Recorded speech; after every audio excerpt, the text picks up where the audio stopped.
शरीर और आत्मा या शरीर और प्राणों को हम अलग अलग रूप में नहीं कर सकते। बिना शरीर के प्राणों की कल्पना नहीं हो सकती और बिना प्राणों के शरीर की कल्पना नहीं हो सकती। वे एक दूसरे के पूरक हैं। शरीर है और जीवित शरीर है तो प्राण है, और प्राण है इसलिए वो शरीर कहलाता है, नहीं तो मुर्दा कहलाता है। गुरु और शिष्य का भी वैसा ही संबंध है। यदि वो चेतना युक्त गुरु हो और चेतना युक्त शिष्य हो, और कोई भी व्यक्ति गुरु के चरण छूने से या दीक्षा लेने से शिष्य नहीं बन सकता। यदि मैं तुम्हें दीक्षा दे भी दूं तब भी तुम शिष्य नहीं बन सकते। शिष्य बनने का मूल चिंतन तब बनता है क्योंकि दीक्षा लेने का मतलब है कि फॉलोवर्स, आप मेरे अनुयायी हैं, आप मेरे सिद्धांतों को मानने की और अग्रसर है।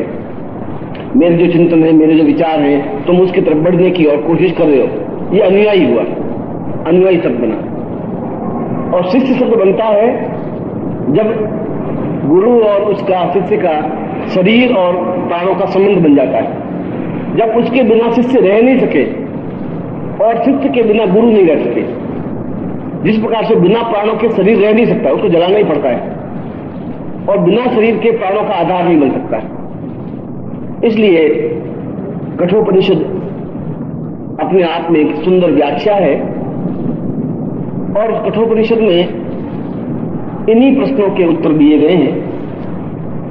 और मैंने उस प्रवचन में एक बात बताई थी कि अवश्य ही गुरु का ऋण शिष्य के ऊपर इतना अधिक है कि यदि शिष्य अपने जीवन को समर्पित भी कर दे, सर्वस्व भी दे दे, तब भी गुरु के ऋण को चुका नहीं सकता। इस शब्द को कहने से पहले मैंने गुरु और शिष्य की परिभाषा व्यक्त की है, अनुयायी या गुरु की परिभाषा नहीं दी है। शिष्य का चिंतन केवल गुरु होता है, गुरु के अलावा कुछ नहीं होता। गुरु का चिंतन केवल शिष्य होता है, उसके अलावा कोई चिंतन नहीं होता। यह होता है कि शिष्य को अपने समान बना ले, अपने ज्ञान की, अपनी चेतना की, अपने प्राणों की और अपनी ऊंचाई तक उसको अग्रसर करे। और जब शिष्य दूसरों को मार्ग दिखाने में सक्षम हो जाता है, अपनी बात को दूसरे के गले में उतारने की क्रिया जान लेता है, अपने शब्दों को, अपने वचनों को, अपनी कर्म को, अपनी क्रियाओं को, अपनी साधनाओं के माध्यम से जब दूसरों के शरीर में, प्राणों में उतर जाता है, तब गुरु को सबसे ज्यादा प्रसन्नता होती है। तब गुरु उस बात को एहसास करता है कि मैंने जो परिश्रम किया है वह सार्थक हुआ है। और जब मैं ये बात कहता हूं तो इसके बीच में कहीं पर भी स्वार्थ चिंतन नहीं है। इसके बीच में वो चिंतन नहीं है कि शिष्य गुरु को कुछ दे, या धन दे, या वस्त्र दे, या आभूषण दे। ये इस बीच में कहीं कुछ नहीं आया। ये तो परस्पर एक संबंध है। प्राण ये नहीं कह सकते कि शरीर मुझे ये दे, और शरीर ये प्राणों को नहीं कह सकता कि तुम मुझे ये दो। वे दोनों आपस में एक दूसरे से जुड़े हुए हैं। वह स्टेज जब आती है तब वह शिष्य होता है, और गुरु की वह स्टेज होती है जब वास्तव में वह गुरु हो।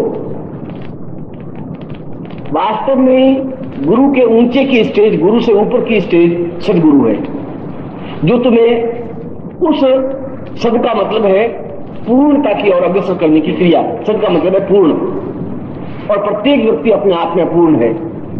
अपूर्ण है ज्ञान से, अपूर्ण है चिंतन से, अपूर्ण है विचार से, अपूर्ण है सुख से, अपूर्ण है परिवार से, और अपने आप में अपूर्ण है। क्योंकि अपूर्ण है इसलिए आप मृत्यु की तरफ चले जाते हैं। पूर्ण आदमी तो मृत्यु की ओर जा ही नहीं सकता। पूर्ण में से अगर पूर्ण निकाल दे तभी पूर्ण बचेगा। एक शून्य में से शून्य निकाल दे तो पीछे एक या दो नहीं बच सकते, शून्य ही बचेगा। और उस शून्य में एक शून्य जोड़ दे तब भी शून्य बचेगा, इसलिए शून्य नहीं मिट सकता। और शून्य को हम पूर्णता कहते हैं या पूर्ण कहते हैं, कोई शून्य कहते हैं, कोई पूर्ण कहते हैं। इसलिए पूर्ण मिट नहीं सकता, और जो मिट जाता है, जो मर जाता है, जो समाप्त हो जाता है, जो शमशान की ओर जा सकता है, जो पूर्ण नहीं मिल सकता। इसलिए जो उस रास्ते पर नहीं जाता, रुक जाता है, पैदा होते ही व्यक्ति मृत्यु की ओर ही जाता है। यह स्वाभाविक क्रिया है। मगर कुछ व्यक्तित्व ऐसे होते हैं जो बीच में रुक जाते हैं, और वे रुक जाते हैं उस समय जब बीच में कहीं सदगुरु मिल जाए। गुरु तो मिल जाएंगे, गुरु तुम्हें मिल जाएंगे हरिद्वार में, गुरु तुम्हें मिल जाएंगे मथुरा में, वृंदावन में, कई जगह गुरु मिल जाएंगे, और कई बार तुम नहीं भी ढूंढोगे तब भी गुरु मिल जाएंगे,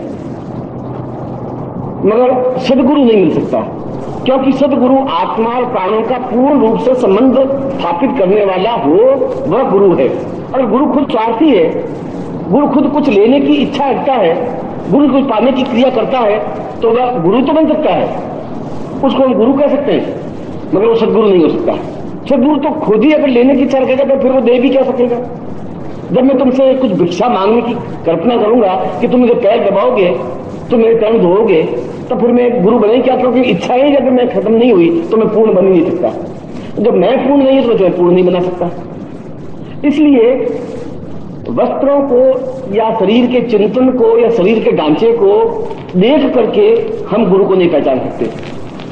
सदगुरु की पहचान वह है कि जो अत्यंत सरल और सामान्य जीवन व्यतीत करने वाला हो।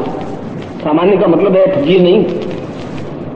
वह अगर मखमली गद्दे पर सुलाए हुआ तो नींद ले सकता है, और यदि दूसरे दिन उसको बिल्कुल टाट पर सुला दे तभी उसी मस्ती के साथ नींद ले सकता है। यह उसके जीवन का एक चिंतन है। वहां पर भी वो उतना ही सुखी है, वहां पर भी वो उतना ही सुखी है। यदि किसी ने 5,000 रुपए दे दिए तभी वो सुखी है, और यदि किसी ने कुछ नहीं दिया है तब भी उसके मन में उसके प्रति कुछ आक्रोश नहीं है। ऐसा व्यक्ति सदगुरु बन सकता है। इसलिए ये नहीं शिष्य की कसौटियां हैं। कठोपनिषद कहता है कि शिष्य से भी गुरु बनना बहुत कठिन है, और गुरु स्वयं पूर्ण हो। और पूर्ण की परिभाषा में कठोपनिषद ने कहा है, पूर्णत्वमेव गुरुतम सहिताम सदैवम सवे वर्णम वदता सहितम शरीरम। गुरु को, सदगुरु को पहचानने की 3 क्रियाएं हैं। हम किस तरीके से सदगुरु को पहचाने? गुरु और सदगुरु में अंतर कैसे करें? आम शिष्य ऐसा नहीं कर सकता, क्योंकि नकली चीज बहुत ज्यादा चमकती है। अगर सोने को रख दीजिए और पीतल पर सोने का झोल चढ़ाए हुए रख दीजिए, वो ज्यादा चमकेगा। नकली जो हीरे बनते हैं वो असली हीरो से बहुत ज्यादा प्रकाश देने वाले होते हैं। और तुम्हारी आंखें नकली हैं, तुम्हारा शरीर नकली है, तुम्हारा चिंतन नकली है, तुम्हारे विचार नकली है। इसलिए नकली व्यक्ति नकली से ज्यादा संबंध स्थापित कर सकता है। इसलिए तुम उस गुरु के मुंह पास में जल्दी फंस जाते हो जो केवल याचक वृत्ति वाला है, या जिसको मैं कई बार प्रवचन में भिक्षुक कहता हूं। वे भीख मांगने वाले हैं, भिक्षुक हैं, वे गुरु बन ही नहीं सकते। वे गुरु शब्द को शर्मिंदा करते हैं। इसलिए वह गुरु अगर तुम्हारे प्रारब्ध में कहीं बीच में मिल जाए, उस तुम्हारी यात्रा में, जो यात्रा जन्म से मृत्यु की ओर है, उस रास्ता पर तुम जा रहे हो। और ये जरूर नहीं है कि ऐसा सदगुरु तुम्हारे पिता को मिल जाए, ये कोई जरूर नहीं है। ये भी जरूर नहीं तुम्हारे दादाजी को मिल गए हो या परदादा को मिल गए हो, ऐसा कोई जरूर नहीं है। नहीं भी मिले, हो सकता है तुम्हारे जीवन में भी नहीं मिले, हो सकता है तुम्हारे जीवन में मिले और तुम नहीं पहचान सको, और हो सकता है तुम्हारे प्रारब्ध इतने फूटे हुए हो कि वो मिल भी जाए तो तुम पास में से निकल जाओ। इसमें कुछ भी हो सकता है। मगर उस कठोपनिषद में कहा है कि सदगुरु की पहचान की 3 स्थितियां हैं, और वह स्थितियां हैं कि वह अत्यंत उच्च कोटि का जीवन जी सकता है, अत्यंत सामान्य स्थिति में भी आनंदप्रद रह सकता है। राजा के महल में उसी मस्ती के साथ सो सकता है, और 24 तरह के पकवानों को भी खाकर के तृप्ति महसूस कर सकता है। मगर ठीक शाम को उस झोंपड़ी में भी उसी आनंद के साथ सो सकता है, और साग रोटी को खाकर के उतनी तृप्ति महसूस कर सकता है। दूसरा, उस गुरु की और सदगुरु की पहचान के बारे में कठोपनिषद स्पष्ट करता है कि जिसके शब्दों में कुछ प्रभाव हो, जिसके सामने शब्द नृत्य करते हो, वह बोले नहीं, शब्द, और शब्द को शक्ति कहा गया है, अभिधा लक्षणा व्यंजना। शब्द अपने आप में शक्ति है, उस शक्ति का वो स्वामी हो, और वे शब्द उसके सामने नृत्य करते हो, जिस शब्द को वो ले, पकड़े और व्यक्त करे। उसके लिए शब्दों का न्यूनता नहीं रहती, और जब नृत्य करते हैं तो वो उन शब्दों के माध्यम से अपनी बात को सामने वाले के गले में उतार देता है, हृदय में उतार देता है, प्राण में उतार देता है, और सामने वाला एकदम साथ रोक के सुनता ही रहता है। एहसास करता है कि कुछ नवीन चीज मिल रही है, कुछ नवीन चिंतन है, कुछ नवीन व्याख्या है, कुछ ऐसा है जो और कहीं प्राप्त नहीं हो रहा है। जो शब्दों पर पूर्ण रूप से अधिकार रखता हो, ऐसा अधिकार नेता भी रखता है। अगर नेता भी बहुत सुंदर भाषण देता है, मगर वह हृदय में नहीं उतरता, वह दिमाग में उतरता है। वह कहता है कि मैं 5 साल में ऐसा कर दूंगा। शब्दों का जादूगर तो वह भी है, वो भी 1.5 घंटे भाषण देता है, और भाषण इतना कि सुनते हैं लोग, मगर वे हृदय में नहीं उतरते शब्द, वे दिमाग में उतरते हैं। वे दिमाग सोचते हैं कि हो सकता है कि ये नल लगा देगा और सड़कें ठीक करवा देगा और ये अब मेरा ये काम है भी करवा देगा। ये सब मस्तिष्क के काम है। जो हृदय में अपने शब्दों को उतार सके, ये बहुत कठिन क्रिया है। इसलिए उसके माध्यम से उस गुरु को पहचान सकते हैं। और तीसरा सदगुरु की पहचान यह है कि वह तुम्हारे अत्यंत समीपता तुम अनुभव कर सको। वह हिमालय कोई काम का नहीं है। अगर हिमालय में हम जा नहीं सके, वह हिमालय क्या काम का है? उसके अपेक्षा वो पहाड़ी हमारे लिए ज्यादा वैल्यूबल है, जिस पर हम चढ़ तो सके। वह गंगा क्या काम की जहां हम जा ही नहीं सके। इसलिए वो गुरु जो महीने भर में तुम्हें एक बार झांकी दे और तुम्हें मिले ही नहीं। मां आनंदमयी महीने में एक बार बाहर निकलती थी, 2 मिनट में झांकी देती थी और बंद हो जाती थी। मैं सोचता हूं कि ऐसा तो सदगुरु नहीं हो सकते। नाथ द्वारा में श्रीनाथ जी का मंदिर है, पट बंद कर देते हैं, 1 सेकंड लिए झांकी देते हैं, फिर पट बंद कर देते हैं। ऐसे तो भगवान नहीं बन सकते। ये पुजारियों ने भगवान को जबरदस्ती बंद कर दिया है। वो भगवान कैसे, जिनके हम देख के तृप्ति अनुभव नहीं कर सके। हमारी तृप्ति हो ही नहीं, तुम पढ़ के बंद कर दो। वो गुरु कैसा जो तुम्हारे समीपता अनुभव ही नहीं कर सके, जिनके पास हमारे हर क्षण हमारे दिमाग में प्रश्न बनेंगे, हर क्षण उत्तर देने वाला हमारे पास होना चाहिए, जो हमारे सुख में दुख में हमारे चिंतन में विचार में अनुरूपता महसूस करता हो, जो तुम्हारे परिवार का एक सहायक हो, मार्गदर्शक हो, एक गुरु हो, एक पिता हो, एक चिंतक हो, और तुम्हारे दुख में उतना ही दुखी हो, तुम्हारे सुख में उतनी प्रसन्नता अनुभव कर सके। और जब ऐसी स्थिति बनती है तो गुरु और शिष्य का संबंध शरीर और प्राणों का बन जाता है। और बन जाता है तो उस प्राणों को शरीर से अलग कर सकते हैं साधना के माध्यम से। मगर शरीर उसमें बहुत तरसता है। कहते हैं कि तुम मेरे प्राण स्वरूप, और तुम जाते हो तो बहुत बेचैनी आती है। जो तुम्हारी याद आती है तो मन बहुत बेचैन हो जाता है। जो अत्यंत प्रिय होता है, हम उससे जब दूर जाते हैं तब बड़ा ही एक छटपटाहट सी महसूस होती है। इसलिए कि प्राणों का कुछ हिस्सा दूर बैठा है, और यह छटपटाहट शिष्य में बने, ये गुरु की ड्यूटी है। यह शिष्य में छटपटाहट बने, ये शिष्य का गौरव है। क्योंकि यह छटपटाहट उस जीवन की पूर्णता की ओर अग्रसर कर सकता है। क्योंकि इस छटपटाहट में स्वार्थ नहीं है। इस छटपटाहट में तुम्हारा उस गुरु से कोई शरीर का संबंध नहीं है। मैं कई बार कह चुका हूं, मैं तुम्हारे कुछ संबंध नहीं तुम्हारा मेरा। मैं तुम्हारा बेटा नहीं हूं, मैं तुम्हारा बाप नहीं हूं, मैंने तुम्हें पैदा किया नहीं शरीर से। मैं तुम्हारा भाई भी नहीं हूं, मैं तुम्हारी बहन भी नहीं हूं, मैं तुम्हारी बहनों भी नहीं हूं, मैं तुम्हारा साला भी नहीं हूं, मैं तुम्हारे परिवार का नहीं हूं, मैं तुम्हारे समाज का नहीं हूं, मैं तुम्हारा संबंधी नहीं हूं, मैं कुछ हूं ही तुम्हारा। शरीर का संबंध तुम्हारा मेरा है ही नहीं। तुम्हारा मेरा प्राणगत संबंध है, आत्मागत संबंध है। इसलिए तुम मुझे अगर देख भी सकोगे तो आत्मा और प्राण से देख सकोगे, शरीर से नहीं देख सकोगे। इस कुर्ते को पहन करके तुम मुझे पहचान भी नहीं सकोगे। और तुम जब तुम्हारे साथ में घूमोगा तो तुम सोचोगे कि गुरु जी बिल्कुल सामान्य वही है, इनमें क्या है, तुम नहीं पहचान सकोगे। क्योंकि तुम देख रहे हो कि बस स्थूल दृष्टि से शरीर को। और जिस दिन तुम अपने प्राणों से देख लोगे, उस दिन तुम्हें छटपटाहट पैदा होगी। उस दिन मैं 2 घंटे नहीं आऊंगा तो तुम व्याकुल से अनुभव करोगे, गुरु जी आज आए नहीं, गुरु जी को देखा नहीं। सुबह के बाद 2 घंटे हो गए, गुरु जी को देखा नहीं। एक व्याकुलता, एक आतुरता, एक बेचैनी, एक छटपटाहट पैदा हो, यह शिष्य का सबसे बड़ा गौरव है। ये शिष्य की सबसे बड़ी उपलब्धि है। ये शिष्य की सबसे बड़ी पूंजी अगर शिष्य है तो। और ऐसी स्थिति में शिष्य गुरु के बिना रह नहीं सकता, और गुरु भी शिष्य के बिना रह नहीं सकता, क्योंकि वह गुरु है, पिता नहीं है, वो भाई नहीं है, कोई संबंधी नहीं है, वह गुरु है। और गुरु का पहला और अंतिम कर्तव्य शिष्य को अपने में पूर्णता देने की क्रिया है। अगर ऐसा नहीं करता तो भिक्षुक है, फिर तो वह तुम्हारी भीख पर, तुम्हारे 5 रुपए पर अपने जीवन यापन करने वाला है। वह तुम हो सकता है कि उसने 5 लाख रुपए इकट्ठे कर लिए हो, धोखे से, छल से, कपट से अपने शिष्यों को मूर्ख बनाकर ऐसा कर सकते हैं और करते हैं। मंदिर बना देते हैं, एक बहुत अपना आश्रम बना देते हैं और ऐसा करते हैं। और मैं भी ऐसा कर सकता था, मैं इससे ज्यादा अच्छा आश्रम बना सकता था, मुझे इतनी क्षमता थी।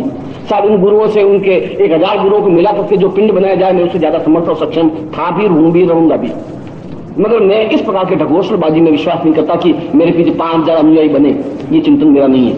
मेरे पीछे 10 भी बने, और 10 भी नहीं, मैं 5 भी बना सकूं, तभी मेरे जीवन की पूर्ण सार्थकता बन सकती है। क्योंकि पूरे लंबे चौड़े आकाश और फलक में एक ही सूर्य है जो पूरे संसार को प्रकाशित कर सकता है, और 1000 तारे मिलकर के भी उस सूर्य की बराबरी नहीं कर सकते। अगर मैं एक भी सूर्य बना सका तो मैं सोचता हूं कि उन 1000 तारों से ज्यादा श्रेष्ठ करे। वो 1000 तारे क्या काम आएंगे? और लोग उन तारों को सूर्य मानते हैं, और ये गर्व से कहते हैं कि हमने 20,000 शिष्यों को खड़ा कर दिया, और जीवन में मुक्ति शब्द बना है। धर्म, अर्थ, काम, मोक्ष। मोक्ष बंधदान इत्येव मुक्ति ही, जो सभी प्रकार के ऋणों से मुक्त हो सके उसकी मुक्ति होती। मुक्ति का मतलब मृत्यु नहीं, मुक्ति का मतलब को देवलोक में जाने का भी नहीं। मुक्ति का मतलब है कि मन चाह आकार ग्रहण करना, मन चाह रूप धारण करना, मन चाहे स्थिति प्राप्त करना, उसको मुक्ति कहते हैं। तुम्हारा जन्म हुआ, यह कोई अनहोनी घटना नहीं हुई, इसमें कोई विशेषता नहीं है। यह तो मामूली एक पुरुष, स्त्री और पुरुष की एक क्रिया है कि तुमने जन्म ले लिया, इसमें कोई परिवर्तन नहीं आया। और उस ब्रह्मांड को देखें जो इस लोक से ऊपर के हैं, तो सैकड़ों मृत प्राणी जो मरे हुए हैं, वे आत्माएं भटकती रहती, तड़पती रहती हैं। और वे भटकती इसलिए है कि उनको गर्भ चाहिए और वे किसी गर्भ में प्रवेश चाहती हैं। और उस समय एक आत्मा जो स्वार्थी, झूठ, कपट की एक है, और उस समय एक क्रिया हो रही है गर्भ धारण की, रात्रि का टाइम में गर्भ धारण की क्रिया हो रही है, वो आत्मा पास से वो प्रवेश कर लेती है और तुम्हारा प्रवेश भी ऐसा हो गया। इसलिए कोई विशेष क्रिया नहीं हुई। तुम्हारे अंदर सेलेक्ट करने की क्रिया नहीं है कि तुम जो चाहो वो गर्भ प्राप्त कर सको, वो तुम्हारे पास क्षमता नहीं है। ये विशेषता है मोक्ष की। विशेषता यह है कि अगर वह चाहे तो गर्भ धारण करे, गर्भ में प्रवेश करे, और जो चाहे वह गर्भ प्राप्त करे। उत्तम कोटि के मां, उत्तम कोटि के पिता का गर्भ धारण करे, वह उस आत्मा की विशेषता तब होती है। और ऐसा व्यक्ति मोक्ष प्राप्ति वाला हो सकता है।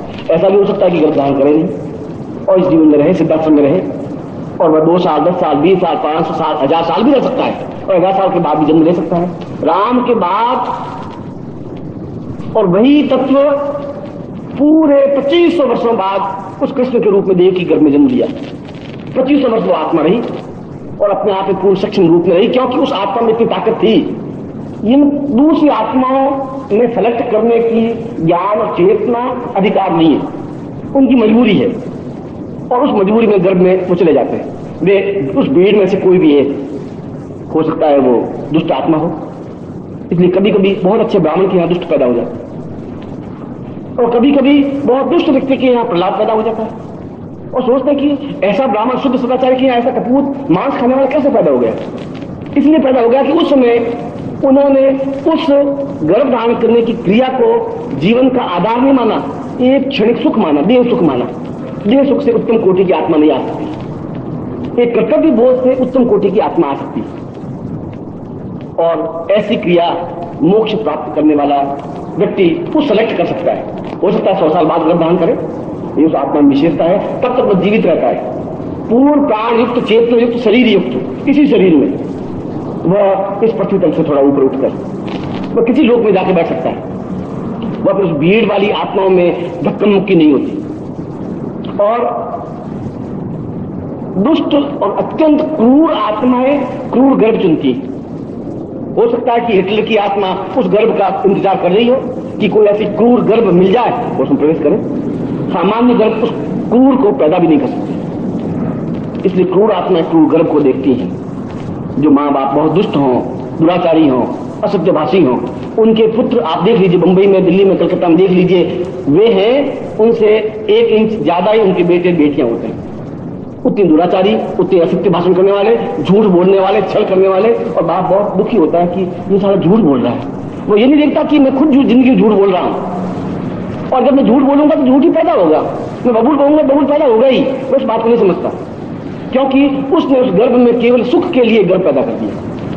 तो क्रियात्मक पक्ष नहीं था, एक चिंतन युक्त पक्ष नहीं था, एक विशेष क्षण को नहीं पकड़ पाया, एक विशेष आत्मा को अपने अंदर ले नहीं सका। जो मुक्ति प्राप्त करने वाला पुरुष, वो चाहे तुम हो सकते हो, चाहे मैं हो सकता हूं। उस मोक्ष प्राप्त करने के लिए ऋण मुक्तता जरूरी है। इसलिए शिष्य अगर मुझे पानी की गिलास भी पिलाता है तो ऋण मेरे ऊपर चढ़ता है, वह चाहे या नहीं चाहे। यह आवश्यक नहीं कि शिष्य चाहे। शिष्य चाहे कि यह मैं तो अपनी इच्छा से करता हूं, मैं चाहूं या पत्थर फेंकूं तुम्हारे ऊपर, मैं नहीं चाहता तुम्हारा खून निकले, मैं पत्थर फेंकूंगा तो गुमड़ होगा ही, खून निकलेगा ही। वह सहज स्वाभाविक क्रिया है। यह सहज स्वाभाविक क्रिया है कि तुम मेरी सेवा करोगे तो वह ऋण मेरे ऊपर चढ़ेगा ही, और ऋण रहेगा तो मैं मुक्त नहीं हो सकता, मोक्ष प्राप्ति नहीं कर सकता, संभव ही नहीं है। उस ऋण मुक्ति जब मैं जानता हूं कि ऋण है तो मैं उस मुक्ति का उपाय भी जानता हूं। और ऋण मुक्ति है शिष्य को प्रवचन देकर के, शिष्य को ज्ञान देकर के, शिष्य के सुख दुख में शरीक होकर के, और शिष्य को पूर्णता की ओर अग्रसर करके। उतना ही ऋण मुक्ता। अगर तुमने 2 पैसे दिए हैं तो मैंने 2 पैसे देने बात हुई, फिर मेरे ऊपर ऋण नहीं है, फिर मुझे रुपया देना कोई जरूरी कंपल्सरी नहीं है। इस शिष्य जितना ही देता है शायद उससे ज्यादा प्राप्त करता है। इसलिए गुरु बहुत कम शिष्यों से अपना स्वार्थ युक्त कार्य सौंपते हैं, अपने हाथों से काम करते हैं, अपने लंगोट खुद धोते हैं, अपना आसन खुद लीपते हैं। वे यथासंभव शिष्यों को सेवा करने का अवसर कम देते हैं, और वे सदगुरु होते हैं, वे शिष्यों को काम देते हैं, उनसे काम करवाते हैं, इसलिए कि वो काम करे और उनका ऋण चढ़े और वापस उतार सके, दे सके और पूर्णता प्राप्त कर सके। क्योंकि सदगुरु लालची नहीं होता, स्वार्थी नहीं होता, वह शिष्यों को काम सौंपता है, शिष्यों से सेवा लेता है, चाह करके लेता है, ज्यादा से ज्यादा लेता है, क्योंकि वो ज्यादा से ज्यादा देने की उसके पास क्रिया है, उसके पास साधन है, और वह देकर के उसको उस रास्ते पर अग्रसर कर सकता है।